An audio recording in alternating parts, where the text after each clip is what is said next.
Yeah, it's quite detailed actually. Yeah, it's cute, and I guess it's designed in such a way to try and emphasize the actual territory. So like where the tree lines would be, where the water is, and all that, because we kind of need to think about this. It's a very restrictive area for fighting. Obviously, that's why they chose it for defense. And this is on the south bank of the Ma River. The British employed scorched earth tactics during this retreat, which Percival acknowledged caused British prestige to sink, remarking this. Pillars of smoke and flame rose into the sky as rubber factories, mine machinery, petrol, and oil stocks were denied. Small wonder that British prestige sank to a very low ebb amongst the population. They set up booby traps, which was a classic thing to do at this time, causing casualties to the Japanese. By the way, the Australians were very good at booby traps. Something that they were they were notably good at doing that in New Guinea. But I I'm digress. just I'm just remembering the fact that the American and Canadians in the Aleutians campaign launched Oh an God, invasion yeah, of that Kiska. island, Hmm. Kiska, right? I It was was getting Kiska, confused yeah. with, and they suffer 300 dead or something for no Japanese presence. Yeah, I mean, the fatalities weren't that much. It was wounded, and Uh, I will bring this up because this is a big thing on YouTube. There were a lot of YouTubers. I don't want to point out names. I think simplified history, but they made videos that perpetuated this myth that like American forces and Canadian forces shot at each other and accidentally like there was a lot of fatalities. This really didn't happen.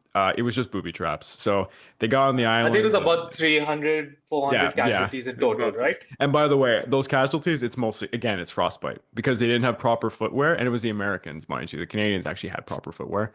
But what's so tragic, I shouldn't go into this because it's like a sidetrack, but what's so tragic about that event is the Canadians, we do not have the same military structure as the Americans. Like we're built off the British model, but we were forced to adapt to not just the American structure, but we had to use American equipment for our weaponry in that battle because they wanted to have the same ammunition and stuff just to be standardized. So the Canadian forces went out of their way to train for this operation to go on an island that was abandoned. Like it's so anyways. In the great scheme of things, it's a good thing that it was abandoned because, as anyone knows, if you haven't seen my episode in the Battle of that too, it's one of the most brutal battles of the Pacific War, and like no one talks about it. Really, it Oh yeah, was I'm horrifying. completely with you. I've seen your video on it.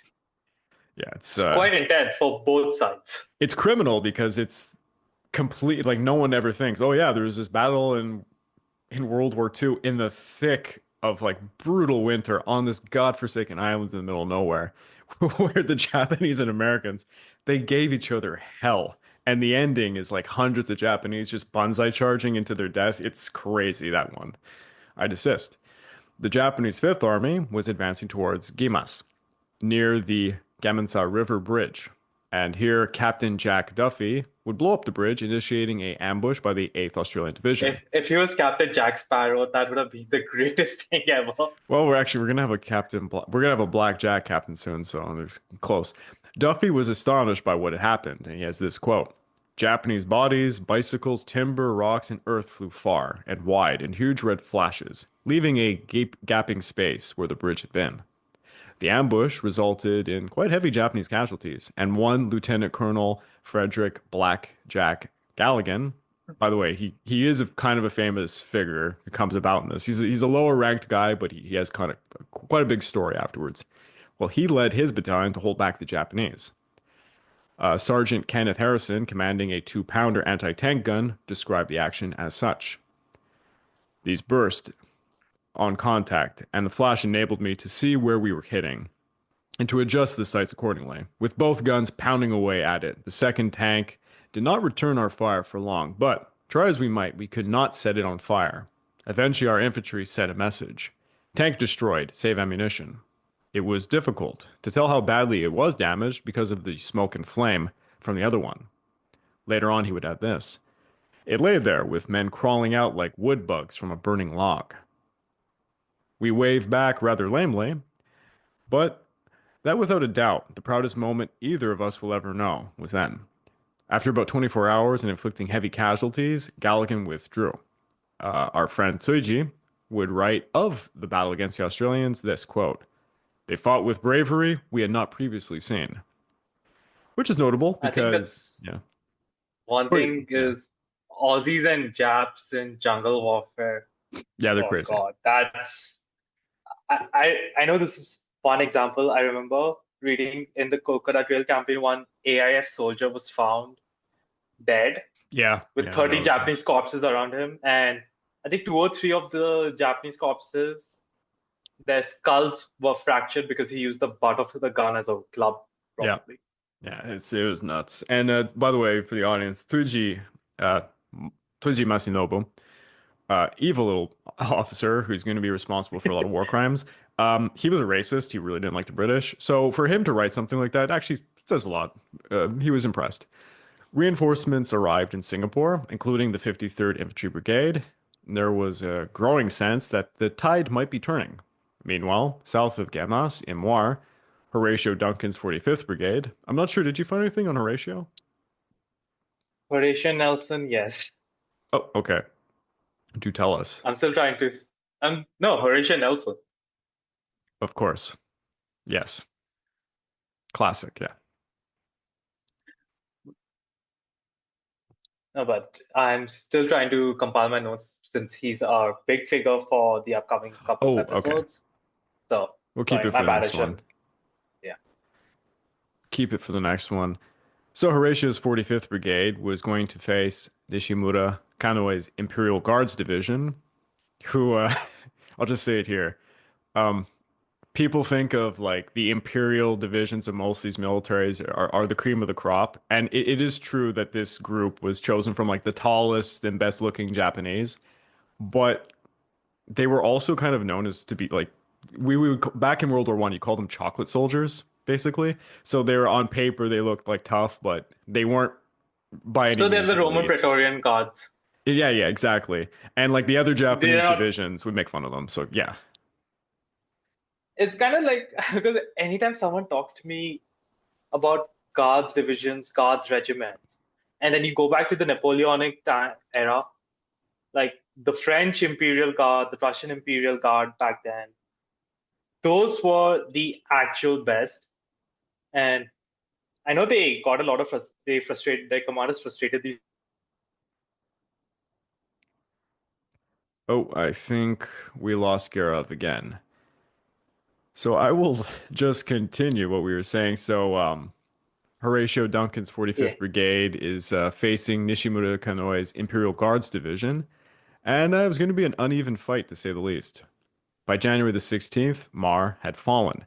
Lieutenant Colonel John Williams was leading one of the Jat battalions, consisting mainly of teenage Jats as part of a Mar River deployment, as they were making their way towards Bakri. Actually, at this point, do I have another map? Yeah, so this kind of shows if you look to the left, the direction of Mar, and this enters the Bakri area. Again, if you're not watching on YouTube, you kind of miss out on these maps. It's a little easier to So follow. the retreat, so they're moving towards the east. If you were to look at this map, Yeah. His force's position had been in a remote part upstream, and the Japanese had bypassed them as a result. They would be caught, and Williams was then beheaded by a Japanese officer using a katana. Williams was, I think he was a lieutenant in this area. On January the 17th, a tank attack on Bakri was repelled. More Australian reinforcements arrived, led by Lieutenant Colonel Charles Anderson. There was a determination to hold what was becoming the Mar Bakri front. As the 45th Brigade began their retreat, Percival learned that the Imperial Guards Division was the primary force in the Mar area. Percival then dispatched Anderson's 19th to try and hold the door open. The newly arrived 53rd Brigade was immediately sent to action, and one of Anderson's officers who stayed behind to help the Norfolks said this of the event. They were a fine body of men, but almost dazed by the position in which they found themselves. The CEO of the Norfolks was overheard telling his second in command this: "Your first job is to get the officers' mess going." This is while the I Australians think are, I think this is alluding to what I was talking earlier about the army culture of Britain yeah, still kind of being to the pre-war doctrine of not talking military stuff when off duty. yeah, and basically, this is being overheard by the Australians who are trying to put on like a straight face, hearing this kind of shit. Now at Bakri, Duncan's HQ was attacked from the air, and Lieutenant Ben Hackney, who was there, had this quote.